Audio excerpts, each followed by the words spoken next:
Again dear students on SGC YouTube channel.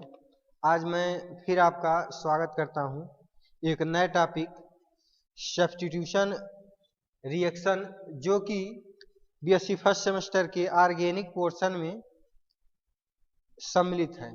तो मैं आज आपको सब्स्टिट्यूशन रिएक्शन के बारे में बताऊंगा कि सब्स्टिट्यूशन रिएक्शन क्या होता है। चूंकि यह रिएक्शन मैकेनिज्म का एक मोस्ट इम्पॉर्टेंट टॉपिक है और आपके सिलेबस में एलिफैटिक का भी पढ़ना है और एरोमेटिक का भी सब्स्टिट्यूशन रिएक्शन पढ़ना है। तो इन्हीं दोनों के बारे में डिस्कस करा जाएगा।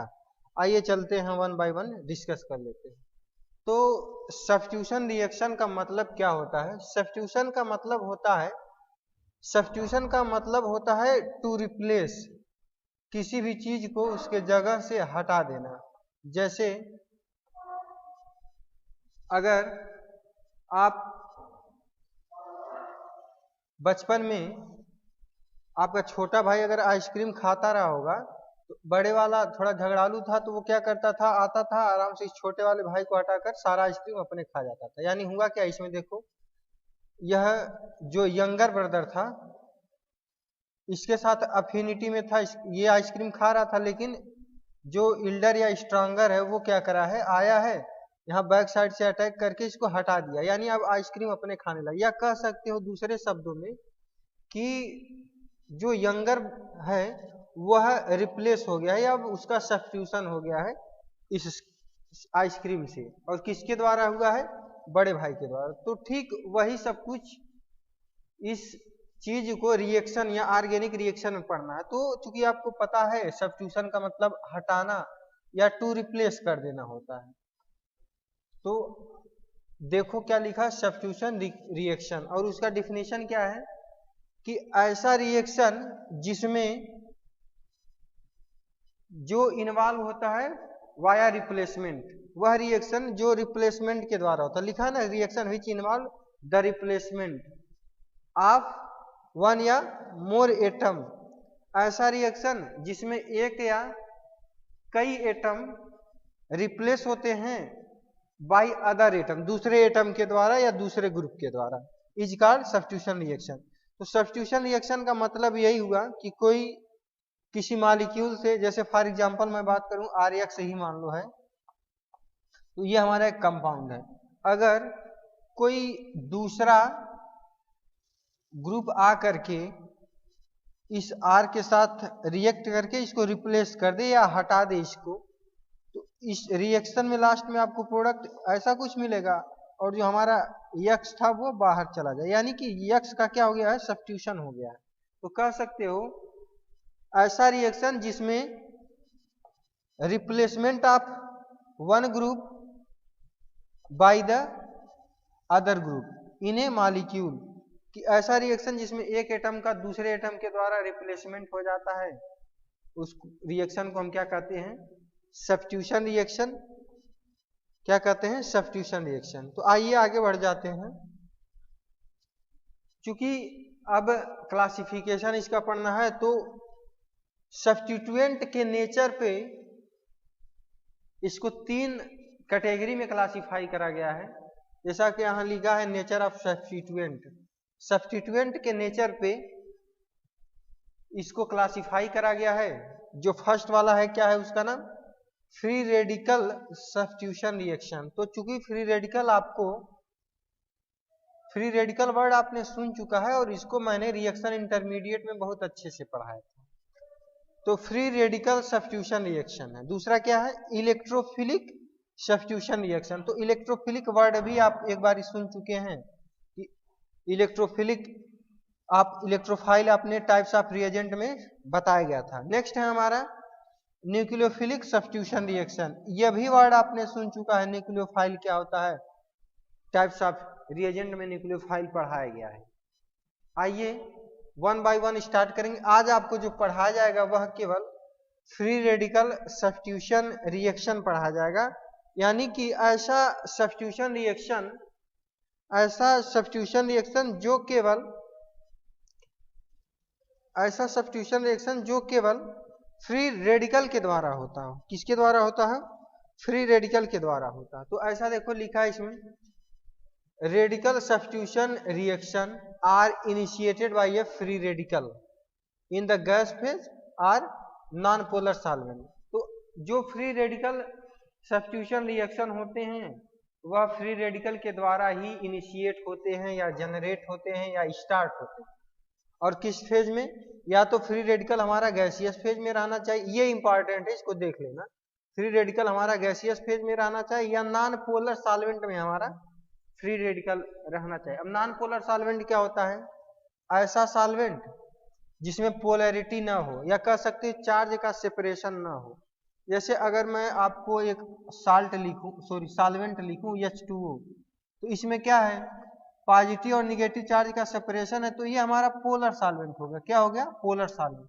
लेकिन अगर मैं आपके सामने एक दूसरा सॉल्वेंट लिख दूं जिसका नाम है बेंजीन, इसमें क्या होगा? देखो, इसमें पॉजिटिव और निगेटिव चार्ज का कहीं भी सेपरेशन नहीं है, तो इसलिए क्या हो गया? हमारा नॉन पोलर सॉल्वेंट, जो कि यहाँ पे लिखा हुआ है। अब इसका जो बेस्ट एग्जांपल्स है फ्री रेडिकल सब्स्टिट्यूशन का, मीथेन से एक हाइड्रोजन को हटा करके क्लोरीन को ऐड कर देना वाया क्लोराइड रेडिकल। तो आप देख सकते हो ये हमारा क्या है? मीथेन है। मीथेन के साथ हमने क्या लिया है? Cl2 गैस लिया है, और साथ में क्या ले लिया है? HNU लाइट ले लिया है, HNU रेडिएशन ले लिया, ठीक।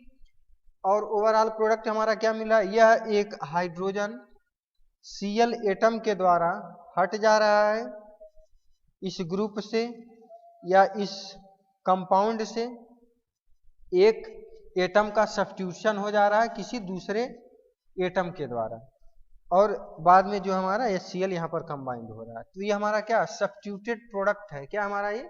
सब्स्टिट्यूटेड प्रोडक्ट है। यानी कि यह जो रिएक्शन आप देख रहे हैं यह फ्री रेडिकल सब्स्टिट्यूशन रिएक्शन, क्योंकि इसमें होता क्या है, मैं मैकेनिज्म बता देता हूं अभी आगे।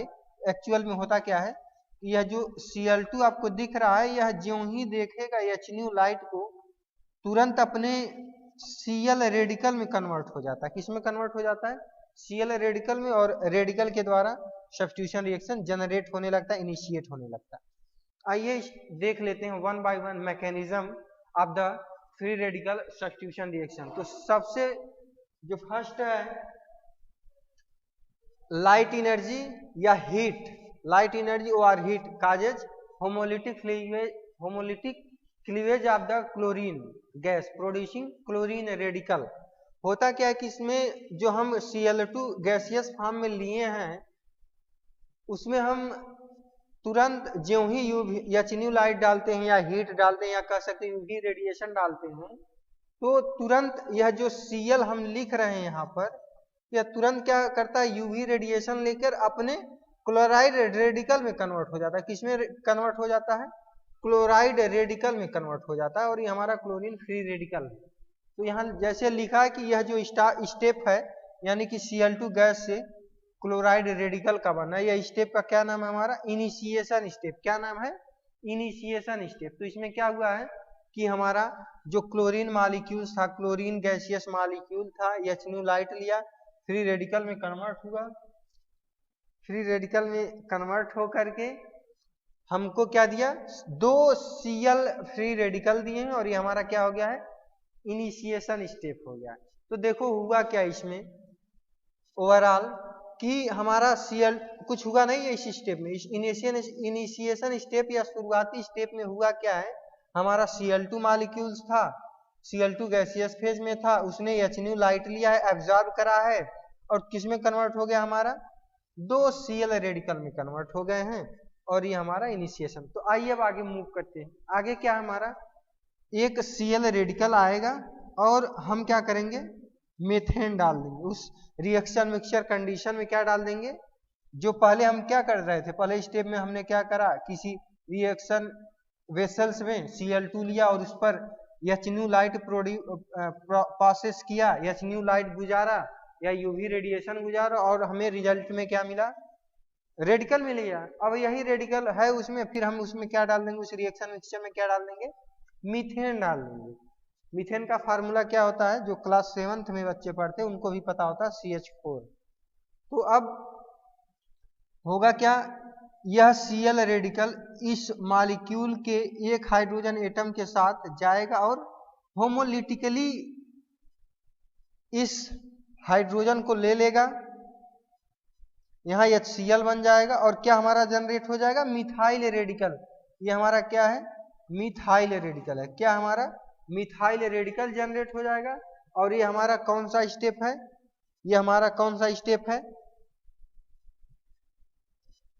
प्रोपोगेशन स्टेप है। क्या हमारा प्रोपोगेशन स्टेप है। अब ये पहला हमारा इनिशिएशन स्टेप था, अब दूसरा क्या हो गया हमारा प्रोपोगेशन स्टेप, यानी प्रोपोगेट कर दे रहा है। यानी कि हमारा जो Cl रेडिकल फर्स्ट स्टेप में इनिशिएट हुआ था, बना था, वह किसी दूसरे मॉलिक्यूल के साथ या मीथेन मॉलिक्यूल के साथ आया रिएक्शन में और उसने इस मीथेन को प्रोपोगेट करा और वहां से एक हाइड्रोजन को होमोलिटिकली क्लीवेज करा के HCl बना लिया और क्या रिजल्ट में दे दिया, मिथाइल रेडिकल दे दिया। क्या दे दिया, मिथाइल रेडिकल। और फिर यही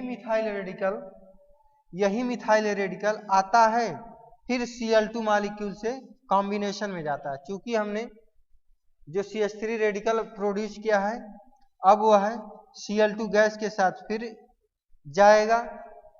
अब क्या करेगा, ये फिर वही बात होगा कि यह इस Cl2 से एक Cl को होमोलिटिकली क्लीवेज करा करके CH3Cl में कन्वर्ट हो जाएगा और हमारा क्लोराइड रेडिकल एक दूसरा बन जाएगा। क्या हो जाएगा, दूसरा हमारा क्लोराइड रेडिकल बन जाएगा। तो देखो इसमें क्या लिखा है, radical always react with A molecule in A propagation step. Propagation step में क्या होता है, हमारा जो रेडिकल जनरेट होता है, प्रोपोगेशन स्टेप में क्या होता है, हमारा जो रेडिकल जनरेट होता है वह किसके साथ रिएक्शन में जाता है, किसी मॉलिक्यूल के साथ। देखो यहाँ भी हमारा रेडिकल था, वह मॉलिक्यूल के साथ गया है। देखो फिर से देखो, मैं बता रहा हूँ, देखो यहाँ पे हुआ क्या है, देखो हुआ क्या है। ये हमारा रेडिकल था, हमने क्या कहा कि प्रोपोगेशन स्टेप में रेडिकल हमारा मॉलिक्यूल के साथ कॉम्बिनेशन में जाता है या रिएक्शन कंडीशन में जाता है। यह रेडिकल हमारा मीथेन के साथ रिएक्शन कंडीशन में गया, ठीक। फिर उसके बाद यहाँ फिर जो हमारा CH3 रेडिकल है वह भी हमारा Cl2 मॉलिक्यूल के साथ रिएक्शन कंडीशन या प्रोपोगेशन स्टेप में रिएक्शन में गया। यानी कि इसमें जो हमारा रेडिकल होता है वह किसी मॉलिक्यूल के साथ रिएक्शन में जाता है। आइए आगे देख लेते हैं। अब इसके बाद हमारा जो थर्ड स्टेप होता है, इसका टर्मिनेशन स्टेप होता है। क्या होता है, टर्मिनेशन स्टेप, और इसमें हमारा स्टेबल मॉलिक्यूल बन जाता है। तो सोचो हमारा प्रोपोगेशन स्टेप के लास्ट में भी Cl रेडिकल बना है और जो इनिशिएशन स्टेप में भी Cl रेडिकल बनाते हैं। ये दोनों क्या कर लेते हैं, आपस में टर्मिनेट कर लेते हैं, आपस में जुड़ जाते हैं और Cl2 बना लेते हैं, ठीक। फिर देखो हुआ क्या है, हमारा यह CH3 रेडिकल था, CH3 रेडिकल हमारा बना था और फिर Cl रेडिकल, ये हमारा फिर एक स्टेबल प्रोडक्ट बना लेता है। और थर्ड केस क्या हो सकता है, हमारा दोनों जो CH3 रेडिकल आपस में कॉम्बिनेशन कर लो। तो ध्यान से देखो, यह जो हमारा यह जो प्रोडक्ट बना है यह भी कॉम्बिनेशन प्रोडक्ट है कि दो फ्री रेडिकल आपस में कंबाइन हो गए हैं। यह भी जो हमारा प्रोडक्ट बना है यह भी कॉम्बिनेशन प्रोडक्ट है, यानी कि दो मिथाइल रेडिकल आपस में कंबाइन कर। लेकिन इसमें हमारा जो मेन प्रोडक्ट है, मेन सब्स्टिट्यूटेड प्रोडक्ट है, वो यही है। क्या है कि CH3 था हमारा, CH3 रेडिकल Cl रेडिकल से कंबाइन करके हमारा क्या बना लिया है, क्लोरोमीथेन बना लिया। क्या बना लिया है, क्लोरोमीथेन। मैं एक चीज यहां पर कंफर्म कर देना चाहता हूं कि अगर हम जो CH4 ले रहे हैं और Cl2 ले रहे हैं और बाद में CH3Cl बना रहे हैं, अगर हम यहाँ पर Cl2 एक्सेस में ले लेंगे तो यह Cl2 क्या करेगा, बार बार Cl रेडिकल देगा और यहाँ से जितने भी हाइड्रोजन जुड़े हुए हैं कार्बन के साथ, 4 हाइड्रोजन जुड़े हुए हैं कार्बन के साथ, चारों हाइड्रोजन को यह Cl रेडिकल हटा करके किसमें कन्वर्ट कर देगा, CCl4 में कन्वर्ट कर देगा। देखो नेक्स्ट स्टेटमेंट में यही लिखा होगा, यही बात लिखा है ना, when the ratio of methane to chlorine is high. जब मीथेन और क्लोरीन के बीच का रेशियो हाई होता है तो हमारा methyl chloride is predominantly formed होता है या डोमिनेट करता है। Methyl chloride product dominate. इसका मतलब क्या है, देखो ध्यान से, मेरे इसमें ये लिखा है कि जब रेशियो ऑफ मीथेन और क्लोरीन हाई रहता है, ध्यान से सुनना इस बात को, क्या लिखा है मैं यहीं बता देता हूं।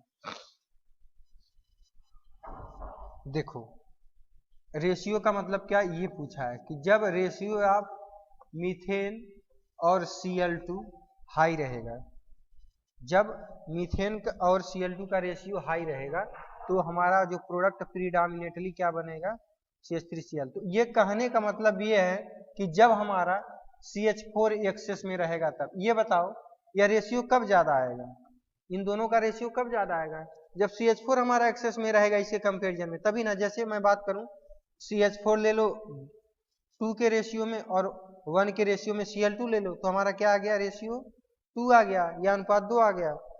यहाँ यानी क्या है, इसमें हमारा Cl2 के कंपेरिजन में यह मीथेन की संख्या ज्यादा है, तभी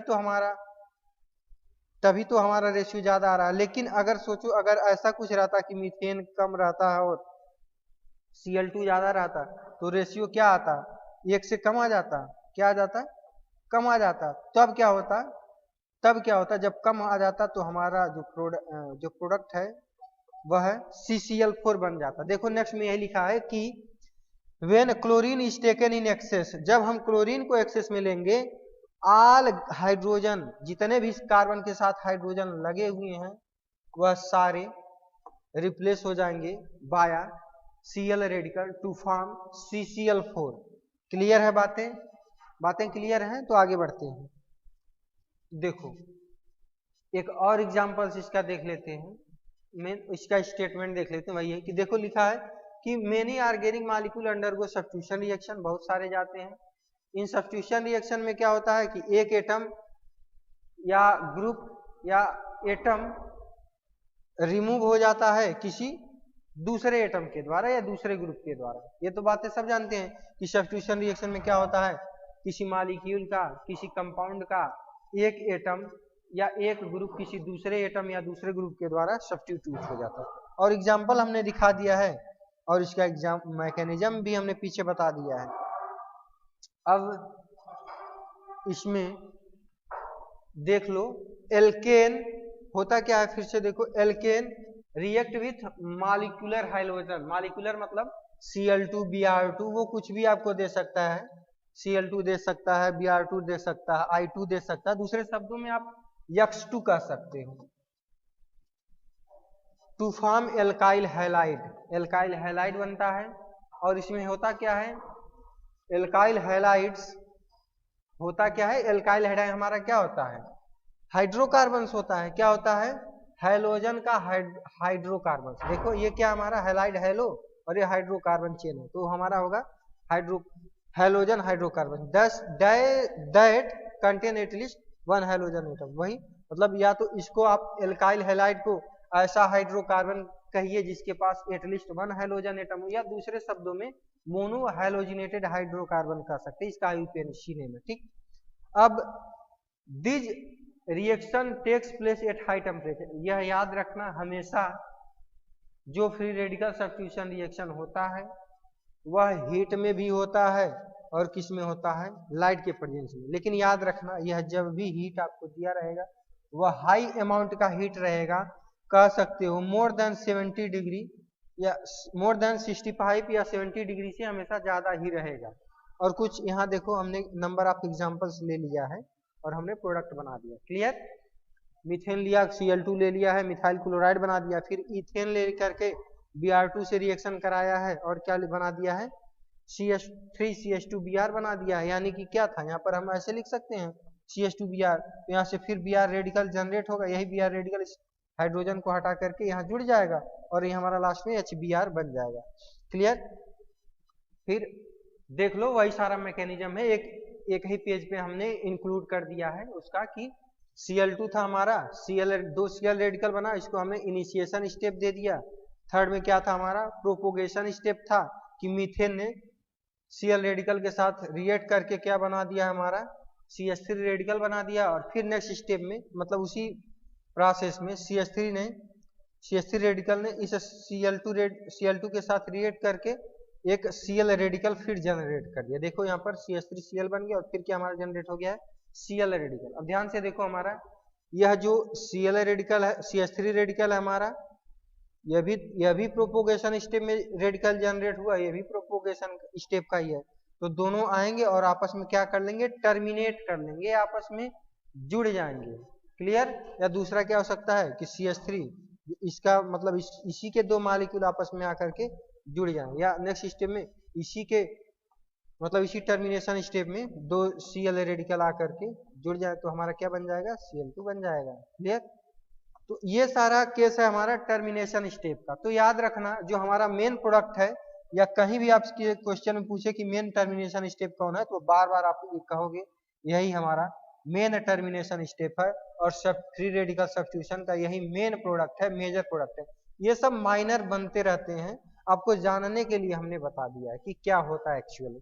ठीक है, हम ये चीजें यही खत्म करते हैं, और कल या फिर नेक्स्ट वीडियो जब भी बना जाएगा तो उसमें आपको इलेक्ट्रोफिलिक सब्स्टिट्यूशन रिएक्शन के बारे में बातें करी जाएंगी। ठीक है, bye, my take care, be always happy, thanks to all of you watching this video, bye bye.